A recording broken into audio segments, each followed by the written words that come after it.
Hello friends, welcome to another new video. তো last কয়েকদিন ধরে যে কনফিউশনটা তৈরি হচ্ছিল 17ই জুনের পর থেকে লাস্ট অলমোস্ট আমরা যদি দেখি 8 দিন ধরে যে কনফিউশনটা তৈরি হচ্ছিল যে কলকাতা হাইকোর্টে ওবিসির এ এবং বি 70% যে আমাদের সংরক্ষণ নিয়ে রাজ্য সরকারের দেওয়া বিবৃতি, অর্থাৎ কলেজ অ্যাডমিশনের ক্ষেত্রে এবং স্কুল সার্ভিস কমিশনের ফর্ম ফিল আপের ক্ষেত্রেও এখানে উঠছিল কোর্ট অফ কন্টেম্প্ট অর্থাৎ আদালত অবমাননার যে ইস্যু, এবং সেই নিয়ে তৈরি হয়েছিল একটা জটিল পরিস্থিতি। এবং অলরেডি কলেজ অ্যাডমিশনের যে অ্যাপ্লিকেশন চলছিল তার বিরুদ্ধে অর্থাৎ আদালত অবমাননা করা হয়েছে, আদালতের রায়কে বা নির্দেশকে অগ্রাহ্য করে এটা নিয়ে একটা মামলা কিন্তু ফাইল করা হয়েছিল। এবং আমরা সন্দেহ করছিলাম যে এই কলেজ অ্যাডমিশনের প্রসেসে যদি কোনো বাধা আসে তাহলে এসএসসির ক্ষেত্রেও সেম সেটা অ্যাপ্লিকেবল হবে, কেননা দুটো এক সূত্রে গাঁথা। অর্থাৎ কলেজ অ্যাডমিশন সঙ্গে এসএসসির যে ফর্ম ফিল আপ প্রসেস দুটো একই সূত্রে গাঁথা। শুধু তাই নয়, ক্যালকাটা যে পৌরসভার রিক্রুটমেন্টের ক্ষেত্রেও আমরা দেখেছিলাম সেটাও কিন্তু স্থগিতাদেশ করে দেওয়া হয়েছিল ক্যালকাটা হাইকোর্টের পক্ষ থেকে। কিন্তু এই মামলার যখন আজকে শুনানি হলো সেখানে ঠিক কি কি জিনিস উঠে এলো এবং স্কুল সার্ভিস কমিশনের সাথে কলেজ অ্যাডমিশনের যে প্রক্রিয়া এই দুটো কিভাবে এক সূত্রে গাঁথা হলো সেটা ডিসকাস করব। এবং স্কুল সার্ভিস কমিশনও সেম প্রসেসে কিন্তু হাঁটতে শুরু করে দিয়েছে। অর্থাৎ প্রথমে কলেজ অ্যাডমিশনের যে প্রসেস উচ্চশিক্ষা দপ্তর স্কুল সার্ভিস কমিশনের প্রসেসটাকে অ্যাডাপ্ট করেছিল, যেহেতু একই গভর্নমেন্ট, একই ইনস্ট্রাকশন, একই পরিকল্পনা, কাজেই প্রত্যেকটা সেক্টরে যেখানে যেখানে চাকরি হোক বা ভর্তি এই ওবিসি সংক্রান্ত বিষয়ে একটা সিস্টেমই কিন্তু গভর্নমেন্ট পুরো সিস্টেমটাকে চালাবে। তো ডিসকাস করবো আজকের এই ভিডিওটাতে। যারা নতুন আছো অবশ্যই চ্যানেলটিকে সাবস্ক্রাইব করে পাশে থাকা বেল আইকনটি ক্লিক করে দাও যাতে সব তথ্যগুলো তোমরা টাইম টু টাইম এখান থেকে পেয়ে যাও। এবং ওবিসি এই রিলেটেড ইস্যুতে এসএসসির ক্ষেত্রেও কি চেঞ্জেস এলো সেটা ডিসকাস করব। অলরেডি আমি শেয়ার করে দিয়েছিলাম এসএসসির ক্ষেত্রে যেটা নোটিফিকেশন ছিল, বলে দেওয়া হয়েছিল যে এসএসসির যে ফর্ম ফিল আপ প্রসেস সেটা কন্টিনিউ চলবে, কিন্তু যেটা হবে না সেটা হচ্ছে যারা অলরেডি ক্যাটেগরি দিয়ে সাবমিট করে রেখেছে ফর্ম তাদেরকে রিসাবমিট করতে হবে। কিন্তু সেই রিসাবমিটের যে প্রসেসটা কি হবে সেটা বলেনি। আবার পুনরায় কি ফর্ম ফিল আপ করতে হবে, নাকি এডিট অপশান দেওয়া হবে, নাকি কিভাবে নোটিফাই করা হবে সেটা নিয়ে কোনো তথ্য এখনো আসেনি। এর মধ্যে কলেজ অ্যাডমিশনের পোর্টালেও সেম জিনিসটা দেওয়া হয়েছে যে রিসাবমিট করতে হবে। কলেজের ক্ষেত্রে যেটা রয়েছে এডিট অপশান অবশ্যই থাকে, সেখানে গিয়ে এখন আমরা যেটা দেখতে পাচ্ছি যে ওবিসিটা কিন্তু উঠে গেছে, ওবিসিটা নেই। তো সেই জায়গাতে রিসাবমিট করার একটা অপশান থাকতে পারে, যদিও সেটা এখন আমাদের দেখা যে কীভাবে রিসাবমিট হতে চলেছে। কিন্তু তার আগে আজকে আদালতে কি হলো সেটা একটু আপনাদের বলে দিই। মূলত যে মামলাটা হয়েছিল সেই মামলাটা ছিল কিসের জন্য? আদালত অবমাননা। কিসের অবমাননা? মামলাকারীর পক্ষ থেকে বক্তব্য ছিল যে ওবিসি এ ওবিসি বি দুটো শ্রেণীকে আলাদা করা হচ্ছে, অর্থাৎ একই ওবিসির মধ্যে দুটো শ্রেণীকে ভাগ করা হচ্ছে, এ শ্রেণীর ওবিসি, বি শ্রেণীর ওবিসি, এবং 10% এবং 7%, এই নিয়ে মামলা ছিল। এবং আদালতের যে রায় ছিল 140টা জাতিগোষ্ঠী যে পুরো লিস্টে সেটার উপরে স্থগিতাদেশ, এবং 2010 সালের যে ওবিসি 66 যে জাতি তাদের 7% সংরক্ষণের পক্ষে আদালতের সওয়াল ছিল এবং সেটাকেই করতে বলেছিল। সেটা করা হয়নি। এসএসসির ক্ষেত্রে আমরা দেখেছি যে ফর্ম ফিল আপ চালিয়ে দেওয়া হচ্ছিল ওবিসি এ ওবিসি বি, এবং ভ্যাকান্সি লিস্টও পাবলিশ করে দেওয়া হয়েছিল ওবিসি এ ওবিসি বি দিয়ে, যেখানে 17% সংরক্ষণও আমরা দেখতে পাচ্ছিলাম। কলেজ অ্যাডমিশনের ক্ষেত্রেও সেম ছিল। কিন্তু আজকে আদালতে মামলা শুরু হওয়ার আগে বা শুনানির আগে যেন একটা ম্যাজিক হয়ে গেল। আদালতে আজকে মামলাটা শুনানি ছিল, ঠিক তার আগে 2 দিন থেকে 3 দিন আগে এসএসসিটা পরিবর্তন হলো, যেখানে বলা হলো যে ওবিসি পুরো সিস্টেমটাকে উঠিয়ে দেওয়া হচ্ছে, অর্থাৎ কোনো ক্যাটাগরি থাকছে না ওবিসি, কিন্তু এসসি এসটিটা কিন্তু থাকছিল। এসসি এসটির ক্ষেত্রে কোনো হস্তক্ষেপ কিন্তু রাজ্য সরকার করছিল না। ঠিক গতকাল রাত্রে, আজকে মামলাটা উঠবে, গতকাল রাত্রে কলেজ অ্যাডমিশনের যে পোর্টাল WBCAP পোর্টাল সেখানে রাজ্য সরকার বা উচ্চশিক্ষা দপ্তরের পক্ষ থেকে একটা চলে এলো নির্দেশিকা, যেখানে বলে দেওয়া হলো যে ওবিসি রিলেটেড কলকাতা হাইকোর্টের নির্দেশিকা, তার বিরুদ্ধে যে চ্যালেঞ্জ করে এসএলপি ফাইল করা হয়েছে সুপ্রিম কোর্টে, সেটা যতক্ষণ না পর্যন্ত আসছে কোনো ওবিসি ক্যাটেগরি রিলেটেড ফর্ম বা ডেটা রাজ্য সরকার অ্যাপ্লিকেশনের মাধ্যমে কালেক্ট করছে না।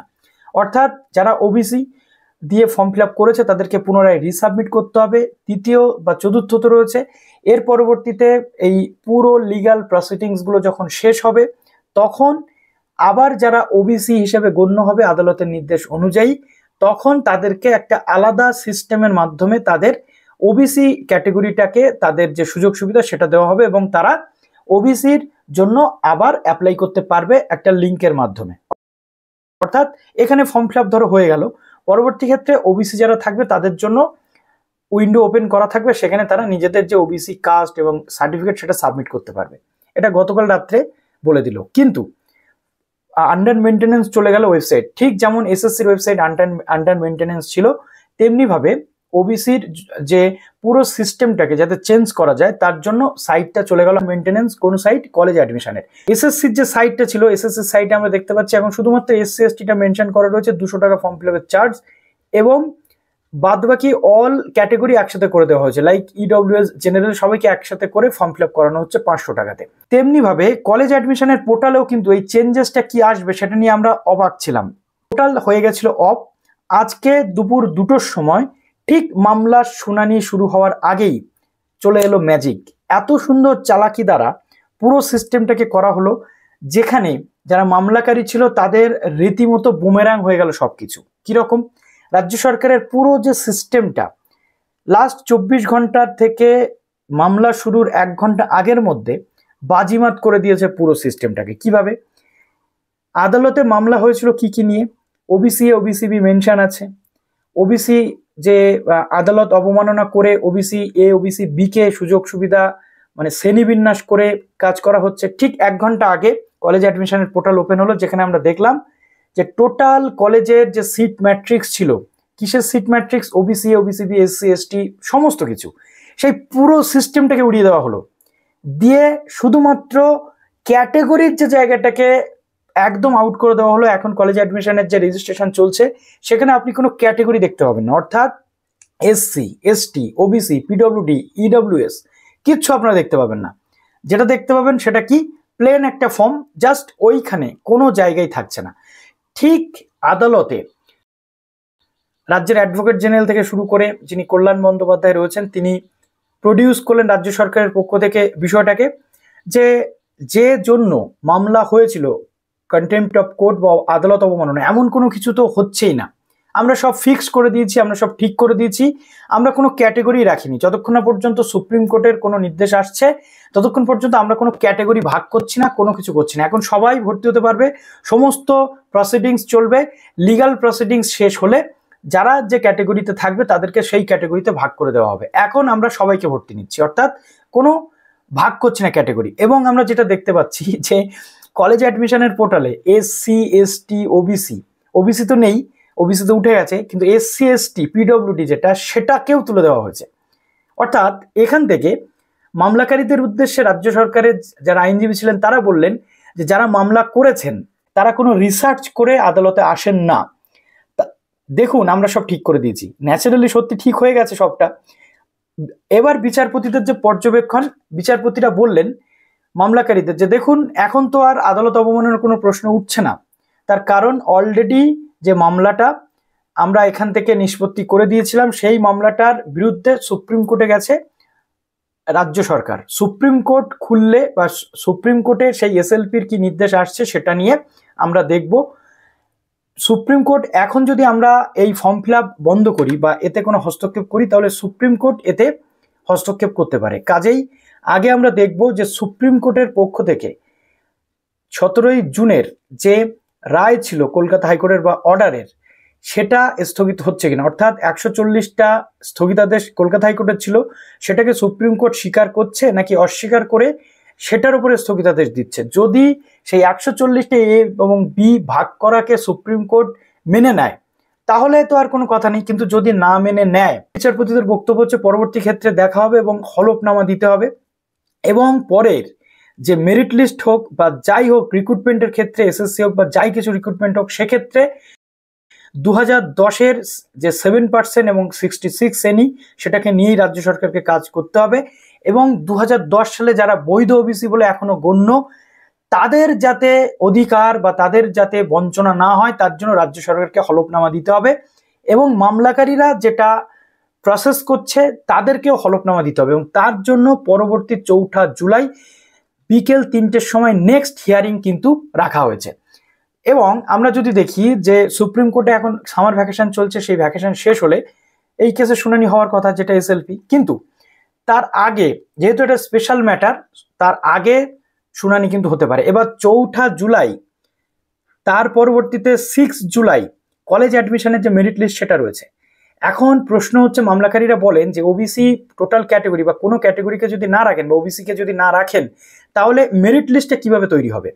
এখন যেটা আমরা সাইটে দেখতে পাচ্ছি যে টোটাল কোনো কলেজে কাদের কটা সিট সেটা কেউ দেখতে পাচ্ছে না, অর্থাৎ ওবিসি কটা, এসসি কটা, কিচ্ছু দেখতে পাচ্ছে না। ইভেন একটা জিনিস আপনাদের দেখাই, এখন কিন্তু আমাদের এসএসসির ওয়েবসাইটে আপডেট চলে এসেছে। এসএসসিও কিন্তু একই পথে হেঁটেছে। এসএসসির ওয়েবসাইটেও SC ST OBC total system উঠে গেছে। SC ST OBC PWD EWS যে সিটগুলো ছিল সেই সিটগুলো আর কিন্তু দেখাচ্ছে না, অর্থাৎ এসএসসির ফর্ম ফিল আপের ক্ষেত্রেও আর কিন্তু কোনো বাধা এই মুহূর্তে থাকলো না, অর্থাৎ কোনো হস্তক্ষেপ নেই। আজকে যেহেতু আদালতের নির্দেশ এসেছে যে হস্তক্ষেপ করা যাবে না, সুপ্রিম কোর্ট কি করছে সেটার উপরে দেখতে হবে। তারপর সুপ্রিম কোর্ট যদি 140টা শ্রেণীকে নিয়ে যে স্থগিতাদেশ হাইকোর্টের সেটার উপরে মান্যতা দেয় বা সেটাকে খারিজ করে, খারিজ করলে তো ওবিসি বি নিয়ে আবার স্টার্ট হয়ে যাবে পুরো বিষয়। কিন্তু যদি খারিজ না করে সেটাকে মান্যতা দেয় যে না, হাইকোর্ট যেটা আপনি বলেছেন সেটা ঠিক, 140টা শ্রেণীকে নিয়ে যে সিস্টেম এটা চলবে না, এখানে সমস্যা আছে, অর্থাৎ হাইকোর্টের রায় অনুযায়ী, তখন কিন্তু হাইকোর্ট আবার এই যে 2010 পর্যন্ত 7% সংরক্ষণ দিয়ে যে ওবিসি শুধুমাত্র এ বি ভাগ না করে যে সিস্টেম, সেই সিস্টেমে রাজ্য সরকারকে চলতে হবে, সেটা আজকেও বিচারপতি রাজশেখর মান্থা এবং তপব্রত চক্রবর্তী বলে দিয়েছেন। এবং সেখানে তারা এটা উল্লেখ করেছেন, সেইটাকে যাতে নিশ্চিত করা যায়, বঞ্চিত যাতে তারা না হয়, তার জন্য অবশ্যই রাজ্য সরকারকে হলফনামা জমা দিতে হবে। সেটা আগামী 4 জুলাই হতে চলেছে এবং দেখা যাক কি হতে চলেছে। যদি 4 জুলাই যদি সুপ্রিম কোর্টের এসএলপির কোনো অ্যান্সার না আসে, তাহলে 4 জুলাইতে আমরা দেখব হাইকোর্ট কি বলছে। তো এই ছিল মোটামুটি তথ্য।